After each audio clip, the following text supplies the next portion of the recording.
అంటే ఇంకా మా పక్కింటి ఆవిడ, మా మేనగాళ్ళు, మా చెల్లి అయితే ఇక్కడైతే ఫ్లవర్స్తో డెకరేషన్ అయితే చేశారు. గుమ్మాలకి డెకరేషన్ చేశారు, దేవుడు పూజ గదిలో డెకరేషన్ చేశారు, అన్ని గుమ్మాలకి ఇంకా పువ్వుల దండలు అయితే కట్టారు. ఇక్కడ ఇంక స్వాములు వచ్చేటప్పుడు పువ్వుల్లో నడిచి రావాలనేసి ఇక్కడ ఫ్లవర్స్తో డెకరేషన్ చేసి ఫ్లవర్స్తో ముగ్గు అయితే వేశారు.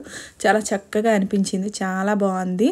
పూజ గది కూడా చాలా బాగుంటుంది, మీరు చూసేసి సైడ్ వండుతూనే ఇంకా ఇక్కడైతే టేబుల్ వేసి అయ్యప్ప స్వామి ఫోటో పెట్టి ఇలా డెకరేట్ అయితే చేసాము.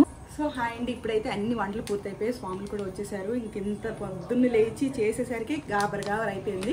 అలానే అయిపోయింది అనమాట. లాస్ట్ అన్ని వంటలు అయిపోయి చూపిస్తాను, ఆగండి. సో వంటలన్నీ చూపిస్తాను రండి. సో మా ఊరు స్టైల్ శ్రీకాకుళం స్టైలు బియ్యం పాయసం, ఇది కాజు పన్నీర్ కర్రీ,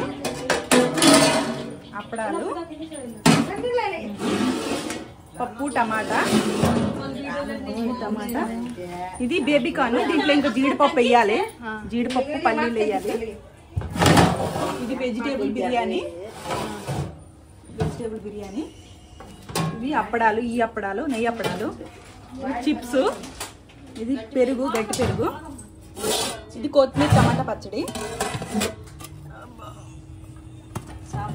ఇది సాంబార్, ఇది సాంబారు. ఇక్కడ వస్తుంది దగ్గర ఆలు మిల్ మేకర్ టమాటా కర్రీ, బొబ్బట్లు. లాస్ట్ స్వీట్ కూడా బొబ్బట్లు